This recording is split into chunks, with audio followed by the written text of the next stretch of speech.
கடவுளின் வல்லமை வலுவின்மையில் நிறைவாய் வெளிப்படும்.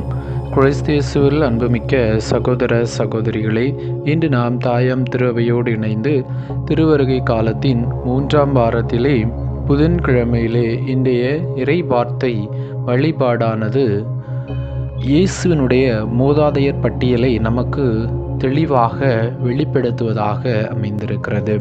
இந்த மூதாதையர் பட்டியலின் வழியாக கடவுள் தொடக்கத்திலிருந்தே நம்மோடு இஸ்ராயல் மக்களோடு தொடர்பில் இருந்தார் என்பதை இந்த பட்டியல் நமக்கு தெளிவாக வெளிப்படுத்தக்கூடியதாக அமைந்திருக்கிறது. இந்த பட்டியலிலே குறிப்பாக 4 முக்கியமான பெண்களை மத்தேயு நற்செய்தி குறிப்பிடுவதை நாம் சிறப்பாக பார்க்க முடிகிறது. குறிப்பாக இந்த 4 பெண்களையும் சற்று அலசி பார்க்கின்ற பொழுது இந்த 4 பெண்களுமே கொஞ்சம் ஒரு மாதிரியான பெண்கள் என்று சொல்லலாம். அதாவது தன் மாமனாரோடு உடலுறவு கொண்டு குழந்தை பெற்று கொள்கின்றார் தாமார். அதை போலவே யோசுவாவின் உளவாளிகள் எரிகோவை உளவு பார்க்க சென்றபோது அங்கே விலை மாதுவாக இருந்தவர் ராகாபு.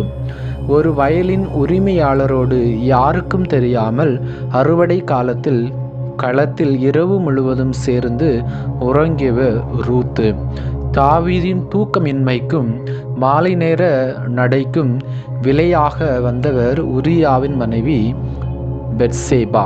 இந்த பெண்கள் தலைமுறை அட்டவணையில் இடம்பெறுவதற்கு 2 காரணங்கள் சொல்லப்படுகின்றது. ஒன்று, கடவுளின் பிரசன்னம் மனித வலுவின்மையில் நிறைவாக வெளிப்படும். இரண்டாவது, இந்த 4 பெண்களுமே புறவினத்தார்கள். கடவுளின் மீட்பு திட்டத்தில் புறவினத்தாருக்கும் பங்கு இருக்கிறது என்பதை குறிக்கவே நற்செய்தியாளர் இந்த பெண்களின் பெயரை குறிப்பிடுகின்றார். ஆம், கிறிஸ்து இயேசுவில் அன்புமிக்க சகோதர சகோதரிகளே, இன்றைய இந்த மூதாதையர் பட்டியலிலே குறிப்பிடப்படக்கூடிய இந்த 4 பெண்களுமே ஏதோ ஒரு தவறு செய்யக்கூடியவர்களாக இருக்கிறார்கள். அதே வேளையிலே அந்த பலவீனத்தில், அந்த குற்றத்தில் தான் கடவுளுடைய அந்த வல்லமை நிறைவாய் வெளிப்படுவதையும் நாம் பார்க்க முடிகிறது. அதே வேளையிலே கடவுளுடைய மீட்பு என்பது ஏதோ ஒரு குறிப்பிட்ட இனத்தாருக்கு மட்டுமல்ல, மாறாக இயேசுனுடைய பிறப்பு செய்தி எல்லா இனத்தாருக்கும் உரியது என்பதை இன்றைய இறைவார்த்தை வழிபாடு நமக்கு வெளிப்படுத்துவதாக அமைந்திருக்கிறது. ஆம், கிறிஸ்து இயேசுவில் அன்புமிக்க சகோதர சகோதரிகளிலே குறிப்பாக இந்த பிரிவினை சகோதரர்கள் சொல்லுவார்கள், நாம் ஒரு தவறு செய்தோம் என்று சொன்னால் உடனே கடவுள் நமக்கு மிகப்பெரிய தண்டனை கொடுத்து விடுவார், உடனே வந்து கடவுள் நம்மை அழித்து விடுவார் என்பது அல்ல. மாறாக வலுவின்மையில்தான் வல்லமை நிறைவாய் வெளிப்படும்.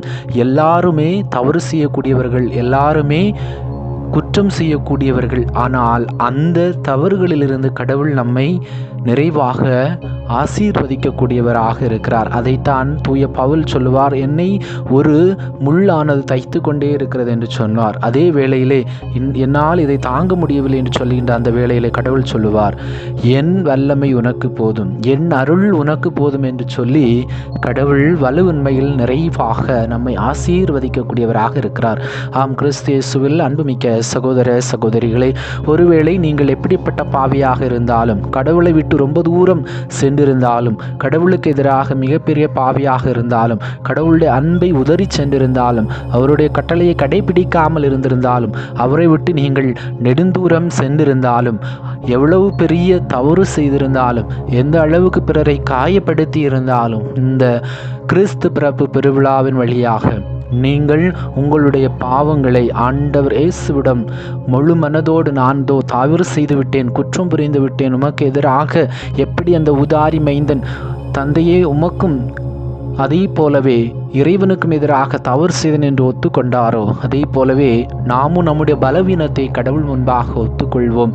கடவுள் நம்முடைய எல்லா குற்றங்களையும் பாவங்களையும் மன்னித்து நமக்கு நிறைவான அருளையும் ஆசிரையும் இந்த கிறிஸ்து பிறப்பு பெருவிழாவிலே நமக்கு தருவதற்காக காத்து கொண்டிருக்கிறார். எனவே நம்முடைய வாழ்வை சற்று அலசி பார்த்து மூதாதையர் பட்டியலில் வரக்கூடிய ஆண்டவருடைய இயேசுனுடைய மீட்பு செய்தி பாவிகளுக்கும், ஏழைகளுக்கும், ஒடுக்கப்பட்டவர்களுக்கும், அனாதைகளுக்கும், கைவிடப்பட்டவர்களுக்கும் தாழ்த்தப்பட்டவர்களுக்கும் கைம்பெண்களுக்கும் யாராலும் கண்டுகொள்ளப்படாத சமுதாயத்திலே மிகவும் தாழ்ந்த நிலையில் இருக்கக்கூடிய மக்களுக்கும் சமுதாயத்தில் இன்னும் சிறப்பாக சாலை ஓரங்களிலே யாராலும் கண்டுகொள்ளப்படாமல் இருக்கக்கூடிய அந்த மக்களுக்கும் இன்னும் சிறப்பாக எல்லாராலும் கைவிடப்பட்டவர்களுக்கும் இயேசுனுடைய மீட்பு செய்தி உள்ளது என்பதையும் இன்றைய இந்த இயேசுனுடைய மூதாதையர் பட்டியல் நமக்கு தெளிவாக வெளிப்படுத்துவதாக அமைந்திருக்கிறது. எனவே கிறிஸ்து இயேசுவில் அன்புமிக்க சகோதர சகோதரிகளை நம்முடைய பாவ வாழ்வை விட்டு இயேசுவை நோக்கி நாம் அவருடைய பாதத்திலே எல்லா பாவங்களையும் அறிக்கையிட்டு இந்த மூதாதையர் பட்டியலின் வழியாக